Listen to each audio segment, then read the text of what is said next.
ఏమి లేదు. ఎట్లా ఇట్లా ఉంటే అంటే ఈ పథకాలు అన్నాడు కదా, ఏం వస్తలేవా పథకాలు? ఏం పథకాలు అన్నది ఏమి ఇస్తలేడు కదా. ఆమె చేసిండు కదమ్మా. ఆమె చేసినప్పుడు ఏమి ఇయ్యాలి కదా. ఇయ్యనప్పుడు ఏం చేస్తాం దానికి? ముఖ్యంగా ఉద్యోగం చేసే ఆడవారి కోసమే ఉచిత బస్సు సౌకర్యం అన్నాడు. మరి నిజంగానే ఆడవారు అందరూ అంటే ఉద్యోగం చేసే ఆడవారు ఉపయోగించుకుంటున్నారా ఉచిత బస్సుని? ఏం అంటే ఉచిత బస్సే ఉండిందమ్మా. ఉచిత బస్సు ఉంది కానీ వేరే ఏం లేవు కదా. ఫ్రీ కరెంట్ ఏమి లేదు. ఫస్ట్ లో చెప్పిండు ఇస్తానని, మళ్ళీ తర్వాత వేసినాడు. అంతేమి లేదు. ఫ్రీ కరెంట్ లేదు, ఏమి లేదు. అన్ని ఇదమ్మా 4 హామీలు చేస్తాను, పెన్షన్లు అన్నాడు, అదే అన్నాడు, ఇదే అన్నాడు. ఓ ఎలక్షన్ మాత్రం వచ్చి వెయ్యండి వెయ్యండి అన్నాడు. తర్వాత లేదు. ఇందిరాగాంధీ ఇల్లు అన్నారు, అవి అన్నారు, ఏమీ లేదు. మరి ఏం చేస్తామమ్మా చెప్పండి. అంటే కేసీఆర్ ఉన్నప్పుడు డబుల్ బెడ్రూమ్లు అన్నారు, ఇక అవే వచ్చినాయి. చేసిండు. ఎంత మందికి వచ్చినాయి? మరి రాని వాళ్ళకి ఎంతకు రాదు? వచ్చింది మరి రాని రాలేదు. వాళ్ళు అలా చెయ్యొద్దు కదమ్మా, తప్పు కదా.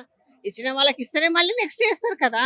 ఇప్పుడు ఆయన వచ్చేటట్టే లేదు, చేసేటట్టు లేదు, ఇయ్యడు, ఆయన పెట్టడు. అందుకే ఆశ పెట్టుకోవద్దు ఏదే కానీ. అంటే 2 ఏళ్ల నుంచి కేసీఆర్ బయటకే కాని రాలేదు, ఇప్పుడేమో అసెంబ్లీకి బయటికి వస్తుంది. వచ్చి వెళ్తున్నాడు, పోతున్నాడు, కానీ అవన్నీ ఏమి ఇది లేదు. కానీ వాళ్ళు చేసుకొని చెయ్యాలి కదమ్మా. ఇప్పుడు చేస్తేనే కాదు మళ్ళీ నెక్స్ట్ చేస్తారు కదా వాళ్ళ ఉన్న వాళ్ళంతా. అలా చేయకుంటే ఎట్లా ఉంటదమ్మా చెప్పండి. ఆశ పడతారు అందరూ, ఇస్తానని హామీలు చేశాడని. ఊర్లలోకి వెళ్తాడు, చేస్తాడు, వస్తానంటాడు, ఏమీ చెయ్యడు. అదే చెప్పింది ఇప్పుడు వార్తలలో వింటున్నాం కదా. పార్టీలని అదని వాళ్ళకి పెట్టడం తప్ప బీద వాళ్ళకి ఇస్తే తప్పేముందమ్మా అందులో. అట్లా ఇందిరాగాంధీ ఇల్లు అన్నాడు, రేషన్ కార్డు అన్నాడు, ఏదీ లేదు. అన్ని ఆమెకు అప్లై చేసినాము, ఏదీ లేదు. రాలేదు కదమ్మా. ఇచ్చే వాళ్ళు తీసుకొని వెళ్ళిపోయారు. మళ్ళీ చూపిస్తే ఇక్కడ కాదు అక్కడ ఉప్పలు ఇప్పలు అంటున్నారు. ఏం చేస్తాం చెప్పండి.